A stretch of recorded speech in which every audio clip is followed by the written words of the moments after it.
नमस्कार दोस्तों, स्वागत है आप सभी का पांडे ब्लॉग्स में और आप देख रहे हैं पांडे ब्लॉग।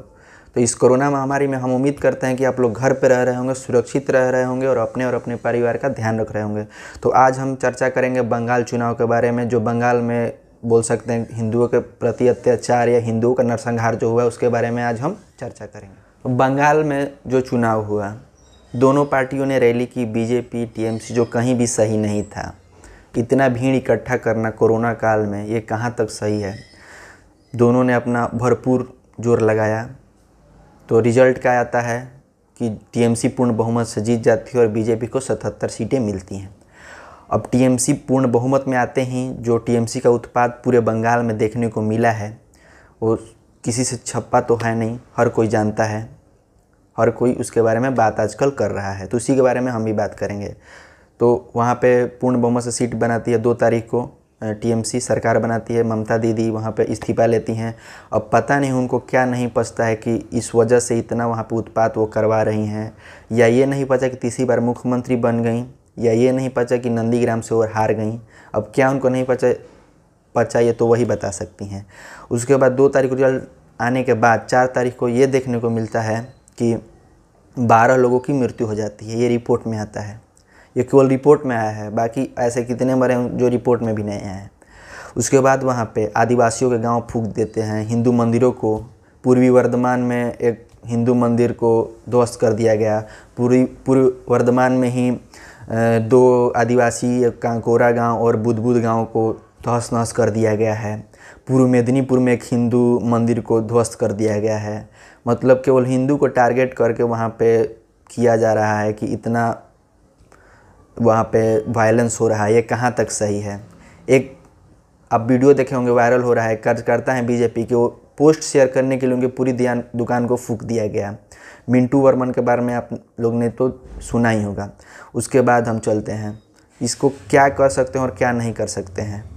इसमें एक और बात, जितने भी बीजेपी की जहाँ सरकार रहती है, यूपी में सरकार थी तो कुछ भी होता था, हाथरस वाला कांड कहीं ले लीजिए आप उदाहरण में, जितने भी बॉलीवुड से सेलिब्रिटी थे सब ने अपना रोना चालू कर दिया, प्ले कार्ड चालू कर दिया, ट्विटर पे ट्रेंड करा रहे थे, ये हो गया, ये ऐसा हो गया, वैसा हो गया। लेकिन बंगाल चुनाव में हमने किसी का एक शब्द भी, एक ट्वीट भी किसी का नहीं देखा।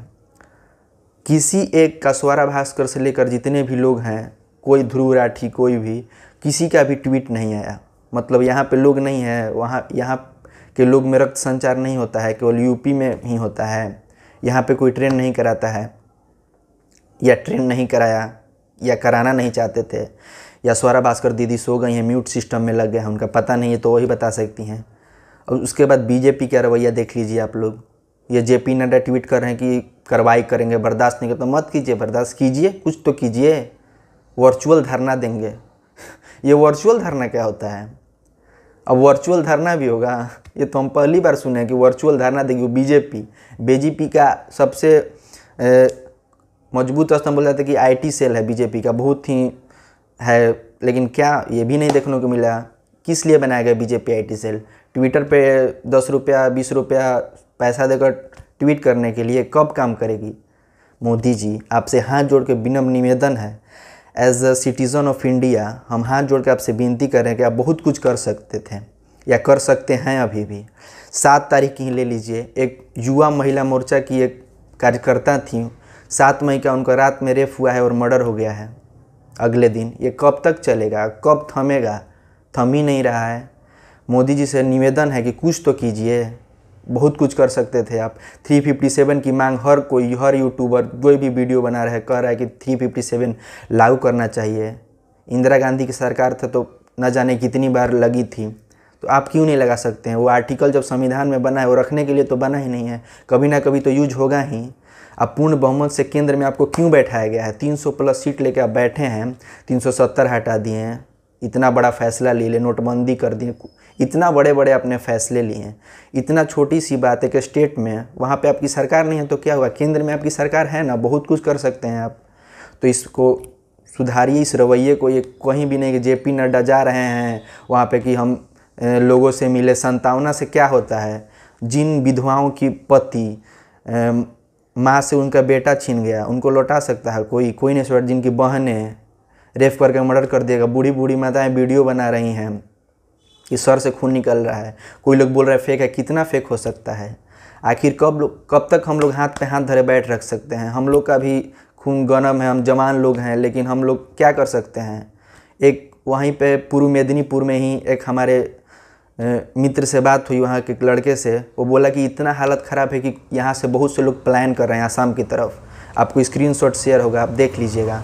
वो व्यक्ति ने बोला कि मेरा नाम मत लीजिएगा, नाम लेने से वो मना किया है। तो मतलब एक कब तक थमेगा? वहाँ के लोग इतने डरे हुए हैं कि अपना नाम भी बताने से घबरा रहे हैं कि न जाने कल अगला उनका ही घर हो जो फूका जाए, टीएमसी करके के हाथों चढ़ जाए। ऐसा कब तक चलेगा? आपसे विनम्र निवेदन है कि कुछ कीजिए। अगर आपसे नहीं हो रहा तो हमसे कहिए, हम लोगों से कहिए, हम लोग उसके लिए कुछ उपचार करेंगे। लेकिन ऐसा ट्वीट करने से और वर्चुअल धरना देने से कुछ नहीं होने वाला है, क्योंकि जो बात सोच सकती है वो बात से, और नहीं तो जिसमें हथियार उठाना पड़ेगा तो हथियार उठाना ही पड़ेगा। ये भी सच्चाई है। तो यही कहना था आप लोगों से कि बंगाल को कश्मीर मत बनाइए लोग। जो हाल 89-90 में कश्मीर का हुआ है, हो सकता है आगे चल के बंगाल में भी वैसी घटना हो, और ऐसी हम ईश्वर से प्रार्थना करते हैं। और आप लोगों से भी एक निवेदन करना चाहते हैं कि एकजुट होकर रहिए। एकता में ही बल है, एकता में ही ताकत है। हर लोग एकजुट हर जगह रह रहे हैं लोग। आप लोग बंगाल के लोगों से हमारा पर्सनली निवेदन है, सभी लोगों से, कि आप लोग एकजुट होकर रहें। हम सब लोग आपके साथ हैं, और हर तरह से मदद आप लोग को जैसी हो सकता है आदमी करेगा। तो आप लोग बस हिम्मत मत हारिए। और अति का अंत होता है। और एक और कहा जाता है हम लोगों में कि जो दिया बुझने वाला होता है वो पहले फड़फड़ाता है, उसके बाद बुझ जाता है। वही हो सकता है इन लोगों का हाल हो। तो आप लोग बस धैर्य बनाए रखिए। और आप लोग को अगर वीडियो पसंद आता हो तो लाइक करें और ज़्यादा से ज़्यादा लोगों के पास शेयर करें। हम नए आदमी बना रहा है, पहला दूसरा वीडियो है, तो थोड़ा सपोर्ट कीजिए छोटा भाई समझ के। अगर कुछ गलती होती है तो उसको कमेंट बॉक्स में लिखिए, अगली बार उसको सुधारा जाएगा। धन्यवाद।